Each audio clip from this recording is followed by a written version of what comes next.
This is Wildcat Country. Larson tipped it. Love has it. Lewis slams it, and Arizona wins it. The inside scoop on the Arizona Wildcats. It's Gunnar Maldonado. He's got blockers. Touchdown, Arizona. Ladies and gentlemen, it's time to bear down.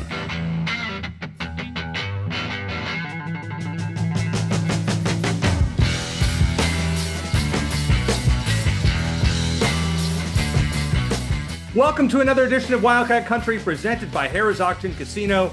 Eric Cohen and Shane Dale, and I hate to spoil the surprise. Well, there's no guest on this week's show because Shane and I are going to do our annual breakdown the Big 12. That's our second year. Breakdown the Big 12 predictions so we can get hatred from not just Arizona fans, but all 15 other fan bases, right, Shane? Yeah, well, I'm going to ask everyone to do us a favor and don't look at last year's predictions because I don't think, I'm probably jinxing myself, but I don't think I could have been much worse than last year. So, yeah, but second annual, it's like, hey, if you can call a football game or a basketball tournament a classic after 1 year, then I think we can start using the word annual. But yeah, we're expect to see a lot of comments. How could you have this team higher, this team? And you know what? When I was going through the rankings, as I was like looking up some information about each team, and I know a little bit, but I learned more as I went. I actually switched some things around a little bit, just based on what I learned from they're looking at their schedule a little closer and when they've done the transfer portal, and so I got a sneak peek, and I think we disagree on some, agree on others, and it should be fun. All right, let's start with the first segment here. Let's talk Arizona and maybe the conference as a whole before we rank them 1 to 16. All right, Shane. It's early. It's late July. How many games does Arizona win this season, and which ones? I'm going to say 5. I was thinking 4, but I'm going to go with 5. And I'll just start by saying this one more time. And for everyone who's listens regularly, first of all, thank you. And second of all, you're going to be tired of hearing this, but I think Arizona could go below 500 and still show a lot of progress from 1 year to the next. But going into the games, I think they'll win. Hawaii, Weber State. They better at least beat Weber State, and they should beat Hawaii, certainly. And I've got them, I'll save a little bit for later, but I think they're going to be a better team as the season goes on. And so I've got them making a little bit of a run later in the season. I got them winning at Houston, at home against Kansas, and at Cincinnati. Those are my 5 wins. I think that, so they're going to be in position. If that happens, they'll be in a position to, they win one more game, they get to a bowl. But I think they're going to come up just short. Okay, so I actually have Arizona winning 6 games, and I projected every game in the Big 12 all season. I have Arizona opening, with wins against Hawaii and Weber State. I think they lose to Kansas State off the bye week. I think they lose at Iowa State. They're 2-2. I think they beat Oklahoma State, who I don't like very much. I think they're going to lose to BYU at home. So at that point, we're sitting at 3-3 going to the last 6 games. I gave them a win. It was either at Houston before the bye or at Colorado after the bye, and I took them to win at Houston. I think you could flip-flop those easily, but I think they're 4-4, and I think they will beat Kansas at home. I think at Cincinnati in November in cold weather is darn near impossible. I think they will lose that game. That's fair. The game that I think is the key to Arizona's season, in my opinion, is Baylor on November 22nd. If Arizona wins that game, Arizona wins that game, Shane, I think they make a bowl game. And if they don't, as you predict, then they will not. Phil Steele, who we had on the show last week, really liked Baylor. I don't as much. Yeah. I think Arizona wins that game, loses at ASU, goes 6-6 and makes a bowl game. So we don't disagree too much. I mean, I had them losing to Oklahoma State, and that's more because not necessarily because I think Oklahoma State's going to be that much better than they were last year, because I think it's going to take Arizona a while to gel. With a lot of new pieces, new coaches, a new offensive coordinator. So that it's more on that. I think if they played Oklahoma State later in the season, I might have picked them to win that game. But we flip things a little bit. And so I think what it really comes down to is that Baylor game. You have them winning and getting to a bowl game. I have them losing, then unfortunately losing at ASU. At this point, I can't pick Arizona to win that game in Tempe. Nope. So that's where I'm at. I think we're going to, even though it's always tough when you end the season with a loss to your rival, I think that Arizona fans are going to feel at least a little more optimism at this time next year than they do right now. I just don't think they're quite ready to turn a corner yet. All right, number two. In previewing the conference, give me one surprise team that ended up higher than you would have expected. Oh, we already touched on Baylor. I'm going to go with them. I like their offense a lot. They bring back 4 starters on the offensive line, which I think is massive. You have a lot of weapons at receiver, including a transfer from Alabama. Their defense isn't great, but I don't really think they have a weak spot. I think they are. I hate their term sleeper, but I guess I would use that term as far as winning the conference. I don't have them winning the conference, just as a preview, but I think they're going to be better than you do, certainly. So my team, and without to spoil anything else, I think Utah. I mean, they got that kid Devin Dampier from New Mexico. We saw him play, Yep. with Wysong last year in Game 1, where they gave Arizona fits. And he's a dynamic playmaker.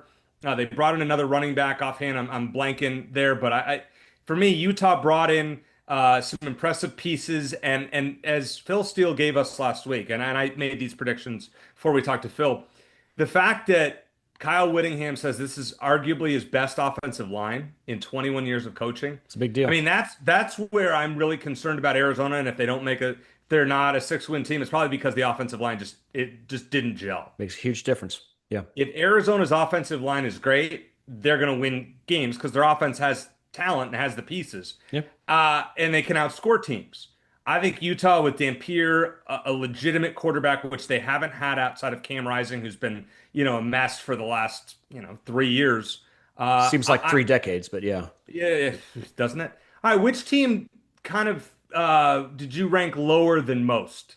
I'm a little lower on BYU, and maybe a lot lower than some people. Yeah, I think you are. Yeah, I think in terms of losing Jake Retzloff, I think is going to be as big a deal, if not bigger, than a lot of people think. Both in terms of talent and just morale on the team. They've got I guess 3 players competing for that spot now, and our former guest Trayson Bourget is in the mix to possibly start in his absence, which is kind of crazy. He was committed to Arizona when Kevin Sumlin was still the coach. But looking at BYU's schedule, at Iowa State, at Texas Tech, at Colorado, at home against Utah, as of now, I have those all as losses. So I mean, they could surprise again, but I think BYU is going to come down to earth quite a bit, and Retzloff's absence is going to be the biggest part of that.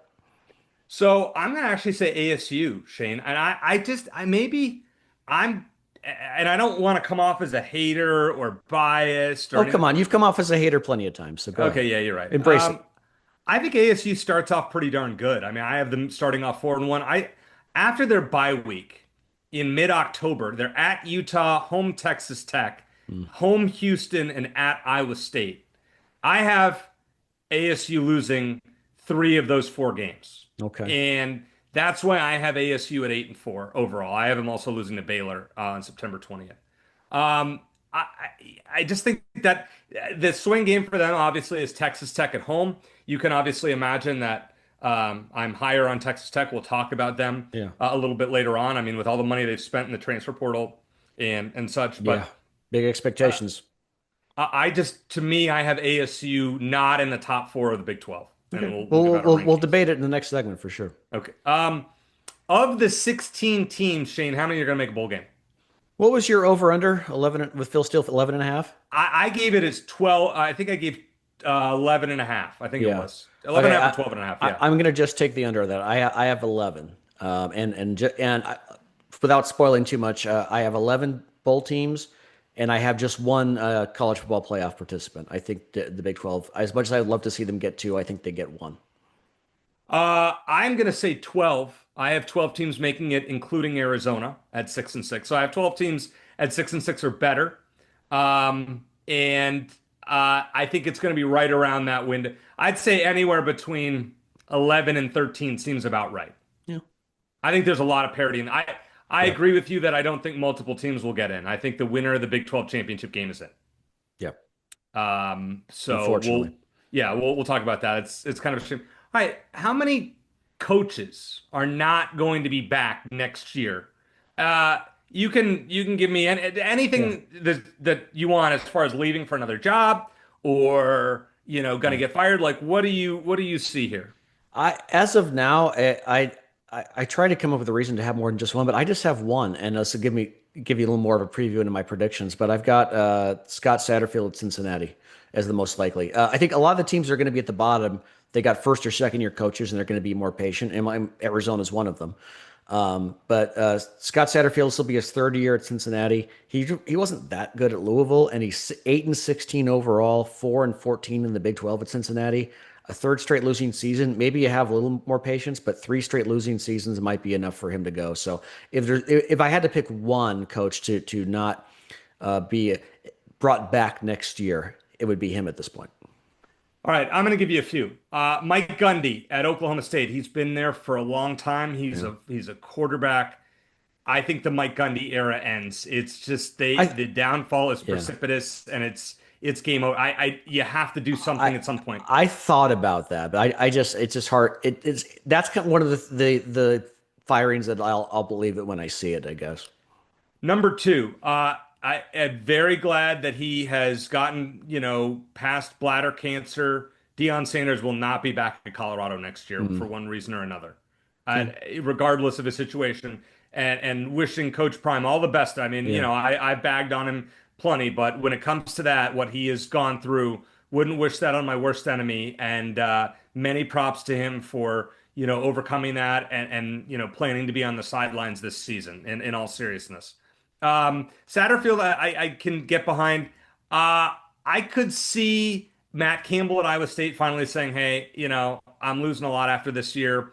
It's time to go take another job. So I could see that one.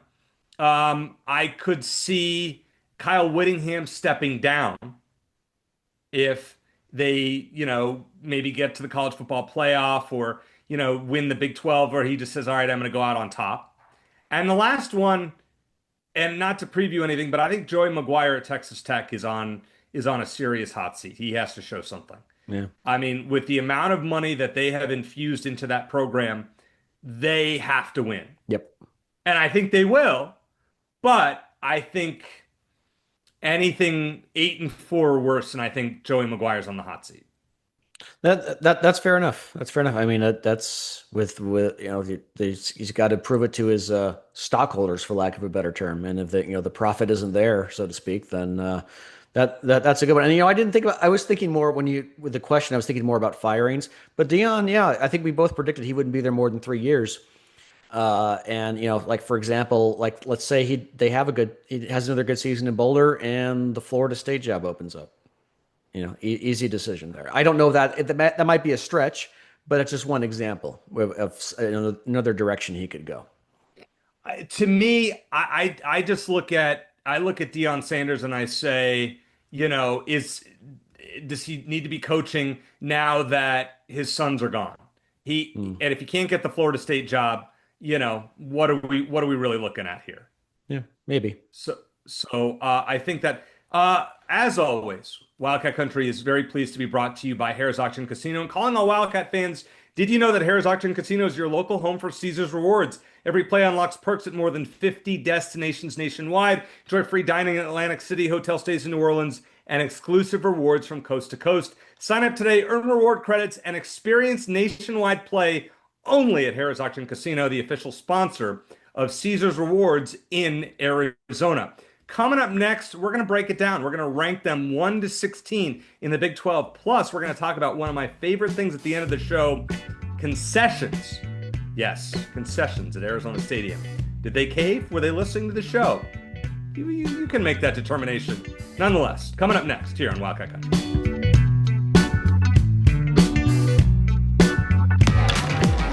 Discover more Play for All at Harrah's Auction Casino. Hi, folks. Here are your drinks. Where having fun means racking up reward credits with the Caesars Rewards loyalty program that can be redeemed for food, free play, hotel stays, and more.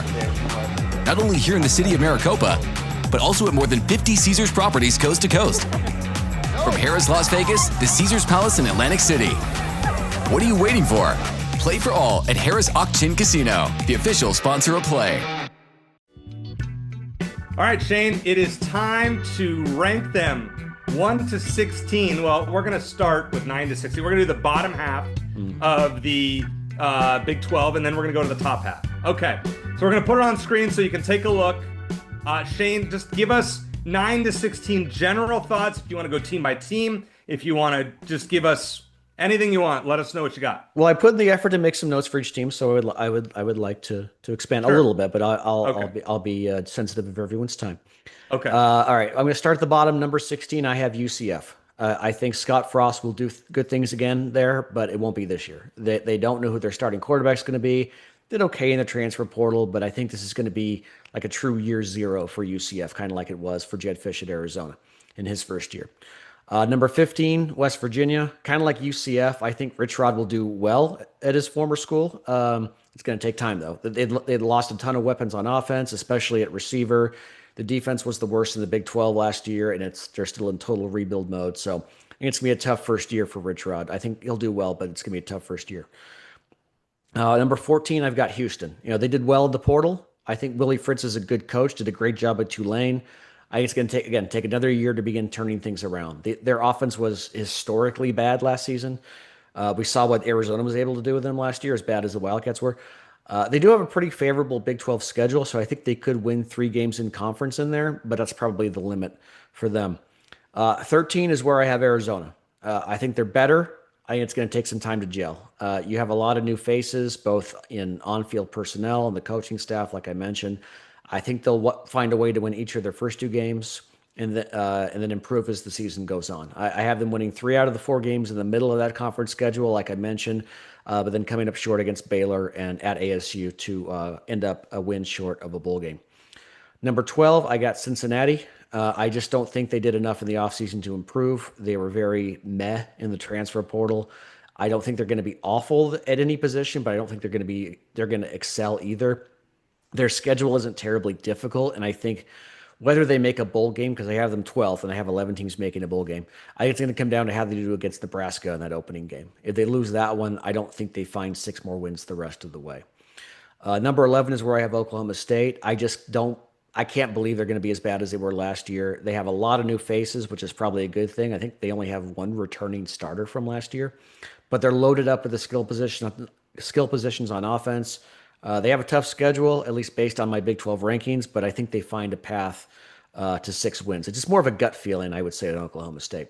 BYU already talked about at number 10. I think Jake Retzloff, the loss there is going to be a big deal. And then to end the bottom half, I've got TCU number 9. First of all, their conference schedule is pretty brutal. At ASU, at Kansas State, at BYU. They got Baylor and Colorado at home, I think. So that's not easy. I do like Josh Hoover at quarterback, but I don't know if he has enough weapons around him, and they lost one of their best offensive linemen to the portal. I think they get to a bowl game, maybe win 7 games total, but I'm not going to rank them in the top half of the Big 12 for those reasons. So great logic there. I'm going to start with Oklahoma State at number 16. I have them going 3-9, 1-8 overall 1-8 in the conference. The problem with Oklahoma State is I just don't know who they beat. I had a hard time finding a win for them. They're not an experienced team. A home game against Cincinnati, wins against UT Martin and then Tulsa, but they're at Oregon in the non-conference. And then you look at their Big 12 schedule. I mean, I have them losing 5 in a row to end the year. I think that's it for Gundy. I'm not sold on what they have coming back. I also have West Virginia at 1-8 in conference, 4-8 overall. I mean, Rich Rod is going to get this team a winner. I just don't think he's there yet, and he needs more of his own guys. Albeit, Rich Rod was never the best recruiter. We know that, but the guy knows how to take. The thing about Rich Rod is as we saw at Arizona, is he has some really peak seasons, and he has some really bad ones. Yeah. And you think about 2016, even though Arizona killed ASU in the bowl game, or in the equivalent of their bowl game in the Territorial Cup game. I mean, that was a really bad Arizona team that's 2-9 going to that game. Yeah. So I mean, this Rich Rod's not there next year. They probably make a bowl game. I have at basically 12 and 13, both with a 3-6 record in conference, both 5 and 7 overall. I'm giving that Colorado and Houston. I just think Dion, Shador was a baller. I'm not sold on the 5-star freshman kid if he's going to beat out Salter, the kid from Liberty. Not as high on both of them. And I think Colorado takes a step back without, the Sanders brothers, even though Shiloh wasn't very good, but is what it is. Houston, I like Willie Fritz a lot as a head coach, did a great job at Tulane.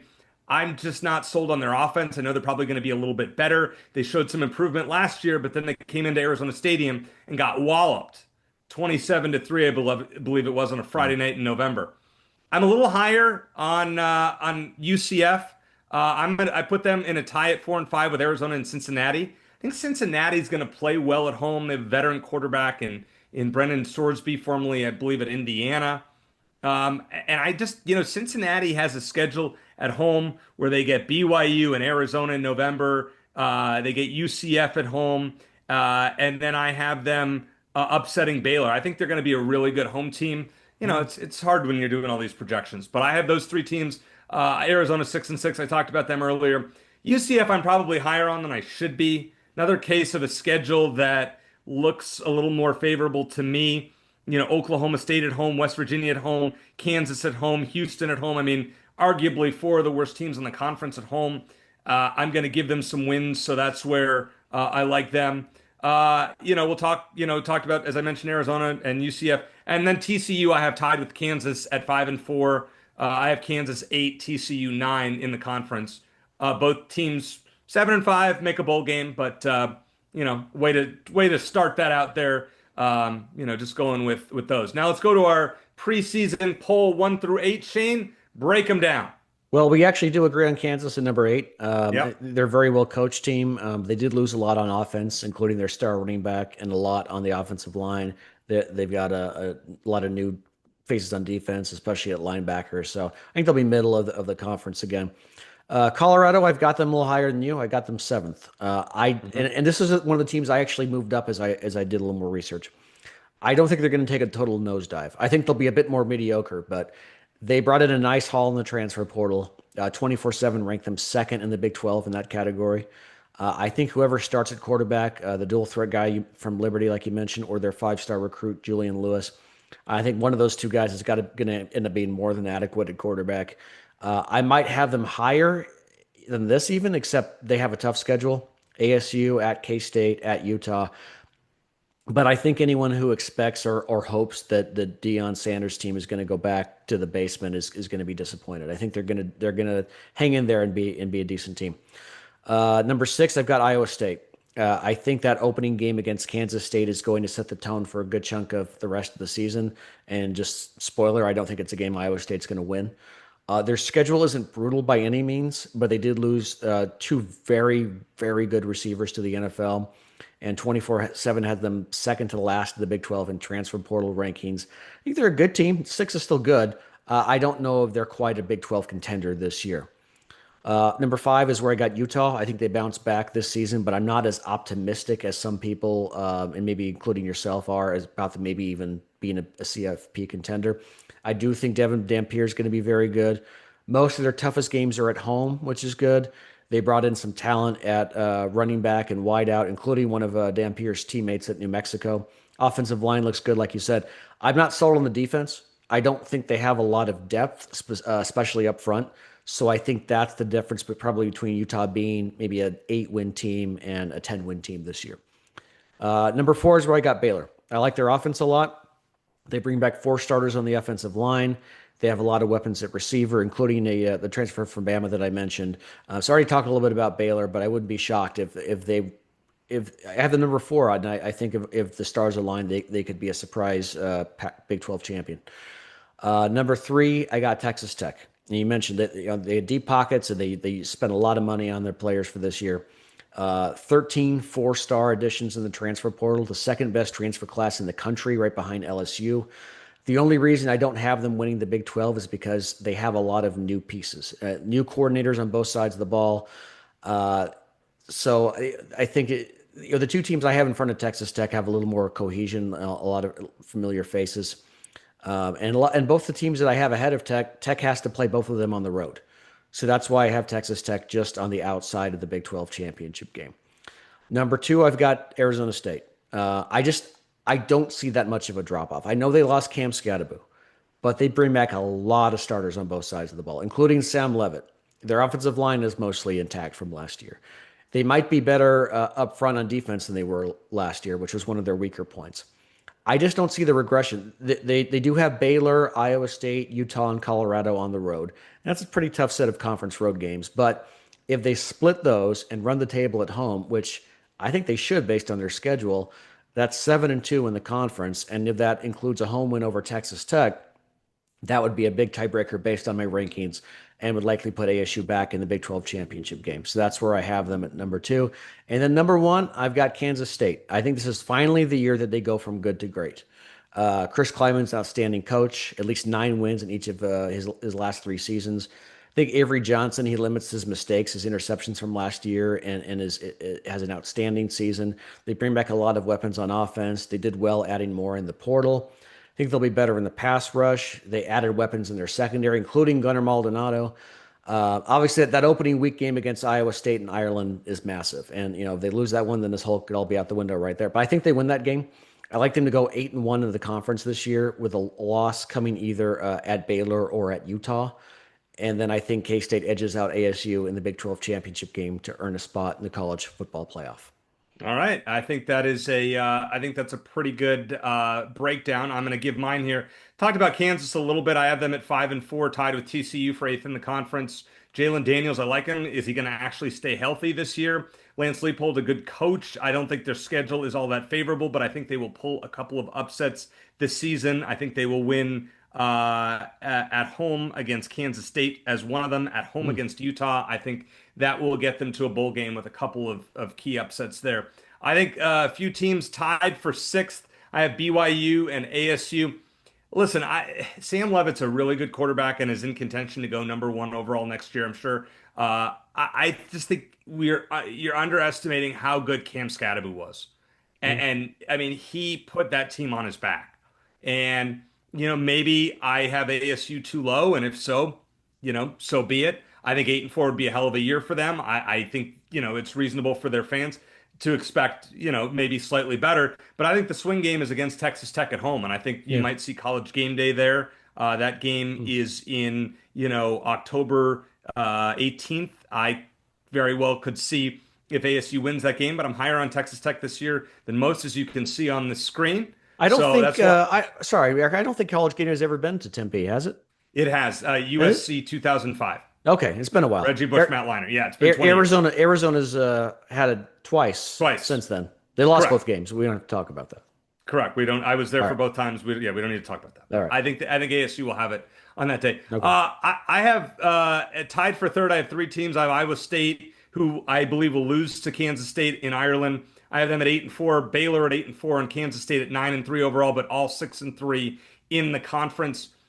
I could see Arizona beating Kansas State, but I just couldn't make that pick. Same. I could see it. I wouldn't be overly shocked, but coming off of what we saw with Arizona last year, I never am sold on Avery John.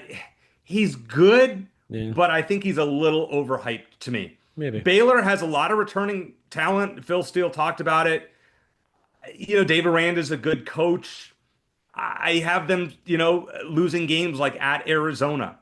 I also have them losing to Kansas State. I have them losing a non-conference at SMU. And the other game is I have them losing at Cincinnati.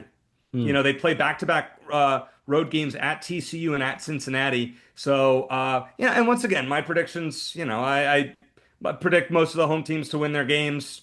We know that probably doesn't come true fully with that. As far as Iowa State goes, I just kind of have a sour taste a little bit on them after what I saw from them in the Big 12 championship game against ASU. They were so dreadful, Shane, that I just felt like they're going to be good with Rocco Beck. But I think if they could beat Kansas State in Ireland, I think one of those two teams is going to, could take the, could get over the hump right there. I have them, finishing the exact same record in conference.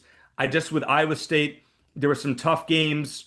Obviously Kansas State, Iowa at home, I have them losing. At Colorado, I found they play back-to-back road games at Cincinnati, at Colorado. I gave them the loss in the second one of those.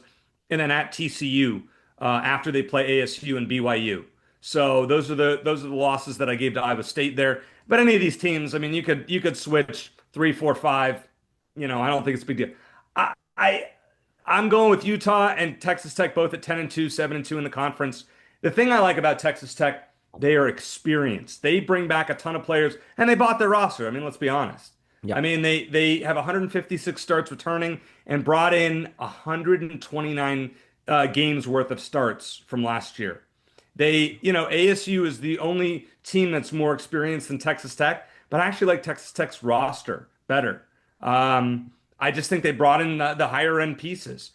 Maybe ASU will surprise me and finish where you predict them to be, but I'm big on Texas Tech, and I think they beat Utah, who with Dampier in that offensive line, and their defense is always good, and they have a great home field advantage outside of when they played Arizona last year and a few other teams because they didn't have a quarterback. Yeah. But I think Texas Tech and Utah meet in the Big 12 championship game, and Texas Tech wins a thriller and goes to the college football playoff.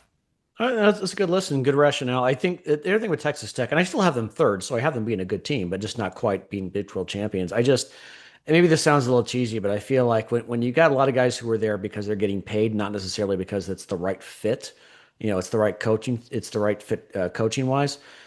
I just feel like things might not come together as well as they are for some teams that aren't quite as dependent on those kinds of players, if that makes sense. That's fair. The other thing, so Shane, if you want to put it on screen now, just my grid, just to see just so people can see, what I did as far as predicting every game in conference. The red X's are where the losses are. Obviously, you can't see it; it's small on screen, but you can just kind of see the exercise that I went through and how I did it, just trying to find. Yeah, and we'll post a big graphic on at Cat Country AZ on X. So look for it there. We'll post it pretty quick after we post the episode if you want to see the whole thing. So just wanted to throw that out there with our Big 12 predictions. Shane once again has Arizona State and Kansas State with the Wildcats advancing to the college football playoff. I have Texas Tech against Utah in the Big 12 championship game with the Red Raiders advancing. Hey, I mean, there's some value to be had based on what Shane and I gave out. There's some value to be had betting the Big 12 if you want to do it. Both of my picks, I think, are between 6 and 7 to 1. Shane's with Kansas State and ASU, maybe a little bit, a little bit higher odds in the sense that 3 to 1, 4 to 1, somewhere in that ballpark. Wanted to talk about one more thing before we go in this, kind of a more abbreviated episode of Wildcat Country. But hey, it's late July, so we're doing a little preview here. I want to talk about what Arizona decided to do as far as their concession stand and their deals. So it was announced last week that bottled water and fountain soda would be $3, and at the 19 concession stands, hot dogs, popcorn, and nachos would be $4. So Shane, I had mentioned this. Yep, you did. I mean, multiple times throughout the offseason on this show. I went on with Mike Luke. I said the same thing. This is what they need to focus on. And I really appreciate that they listened. Is it perfect? No. But is this a step in the right direction? Yes. I agree. First, I mean, this very basic point, I agree. I think that this is maybe starting to become a trend. I know, like the Falcons a couple of years ago introduced that at their stadium. I think it's even cheaper than it is at Arizona Stadium. And the Suns did that at their arena this past season as well. I like it more as like a matter of principle, like not gouging people versus is it going to drive attendance? Like, are people going to decide to go to a game because they can get a hot dog for $3 instead of $5 or $6? I don't know. I don't know the answer to that. I mean, their marketing people obviously are thinking, yes, that will help. And maybe it will. Maybe people are more likely to buy more stuff as opposed to, eating before they get to the stadium. So maybe that'll work out. And I'm sure there's studies that show that works, and hopefully it does. I did laugh a little bit. It's like bottled water at $3. That's nice. $3 is still a lot for a bottle of water, in my opinion. You can get a 24 pack of water at the store for close to $3. It's like, I mean, I feel like water should be like $1, but they're headed in the right direction. I think it's a good idea. I think that Desiree and their marketing team, they've done everything they reasonably can to help try to do their best to boost attendance without actually having the wins to get people excited. That's really the number one thing, but they're as our friend Scooby Wright says, they're controlling what they can control, right? And adding more features before and after games and lowering concession prices. Those are all good things. It gets a thumbs up from me. is it going to move the needle that much? We'll have to wait and see. Okay. I think, listen, it's a start. I still think what I would do is I would reward people who have season tickets and give them some kind of a benefit of, hey, this is a card for 50% off all concessions. Yeah. Maybe that's your way to incentivize it Yeah. as compared to doing this. But I think this is a step in the right direction. Yeah. But reward me, well, not anymore, but as a season ticket holder, and yes, Shane, I have thought about rebuying tickets. I mean, I probably won't this year just because I'll end up at most games anyways. Yeah. But I did think about it, and I did kind of lament it. If Brent Brennan shows me something this year and gets Arizona to a bowl game, I think the odds of me buying season tickets next year significantly go up. And that's probably true for everyone, right? I mean, that's how you get busted in the season as you win. It's hard, I guess, harder as we get older to go down and do those drives home late at night. They are brutal. Yeah. And I think, in my 20s and 30s, it was one thing I could do it. And it just is, early 40s, it's just a lot. And I don't mean to sound like a cop out, but I don't go down and party. I go down, I drink my Coke, and I can get my $3 Coke at the stadium. And I'm grateful for that. Place a couple in-game bets and you're all set. Yeah, sure. But, it's just these games starting at 7:30, 8 o'clock. It will hurt me not being at the Weber State game. Yeah. And not seeing a home game in person because I haven't missed one basically in a long time outside of COVID. Yeah. But I mean the game times stink. Now for every game that's earlier, I mean I will probably end up at most of those. I think the other problem is finding people to go with. I don't want to go by myself to make the 2-hour drive. And yeah, sure, you and I could probably get press passes and do that, and maybe I'll do that for a game or two. But it's not as fun. I like being out in the crowd. I mean that's not. Yeah. It's kind of how I feel about it. Yeah, I agree. And because when I was at ABC 15, I used to cover ASU sports, and I actually like covering them because it was, I was objective. I'm not, I'm obviously pro U of A when it comes to the rivalry. Big. I want to win that game desperately, but ASU in general, I really don't care one way or the other. So, but yeah, I like to be in the stands when it's Arizona, but. No, I think I agree with you. It's a step in the right direction. And if you want to call anyone a Fairweather fan, you can call me a Fairweather fan. You're not. You are a diehard. You've made the trip year after year, and endured a lot of below average seasons to say the least. So, yeah, if the product's better, fans will show up. It's not men's basketball. Arizona football just doesn't have that level of loyalty. At least not among as many people. I mean, there's always going to be 25,000, 30,000 diehards that show up, regardless. But in order to fill up the rest of the stadium, you got to win football games. But I think the other thing I'll just end with this. The last thing what I like is that Arizona's marketing team is kind of just they're not trying to sugarcoat the late start times. With these ad campaigns, it's like, yeah, it sucks, but this is kind of who we are. Own the night or whatever their slogan is. I kind of like that and respect it. And they made a little skit about it. And it's like don't sugarcoat it. It's like, no, it's not good that you have to show up at 7 or 8 p.m. It's not, but it is what it is, and we'll do the best we can to make it entertaining. It's hard, entertaining and affordable. If I lived in Tucson, I mean, it's a no-brainer. It's not a big deal. It's you go to a 7 o'clock game, you're home by 11 o'clock, fine, or whatnot. You make an exception for a 7:30, 8:30 game. Getting home at 2 in the morning, and then as somebody like me who wants to get up and watch football, and the NFL games start at 10 a.m. until later in the year. I mean, some of you are gonna sit there and go, "Oh, this guy just making excuses." I mean, I've been as loyal as they get, and it's just hard, and it's difficult. So I'm gonna endeavor to go to as many games as I can. I would say somewhere between 4 and 6 this year in total, including the ASU game, unless this is a bad Arizona team, and then I'm missing my first ASU U of A non-COVID game since 2000. I've been every one from 2001 to present, minus 2020, thank God. And the COVID game was one worth missing. It was. That was all time. I mean, I'll tell you, last year was not far behind it. No. It was as good as 2023 was. 2024 was awful. Yeah. I mean, I don't think I've ever 2023's game I savored more than most. 2024's game I left at halftime. I was like, I can't do this anymore. Yeah. It's crazy how it's like ASU and U of A, like they're hardly ever good at the same time. Only twice since 1986 have both teams been ranked at the same time when they played each other. And that's what made 2014 so special. Yep, sure did. Great game. Yep. I don't think it's going to happen again this year, but hey, come on, Brent Brennan, surprise us. All right, thank you all for watching, even those of you who root for other teams. Shane gave good cases. I predicted all the games. There you have it. I'm going to keep doing some research, so we're going to make good picks for you every week here on Wildcat Country. Well, we're going to try. We'll try. For Shane Dale, I'm Eric Cohen. Thanks for listening, and as always, bear down.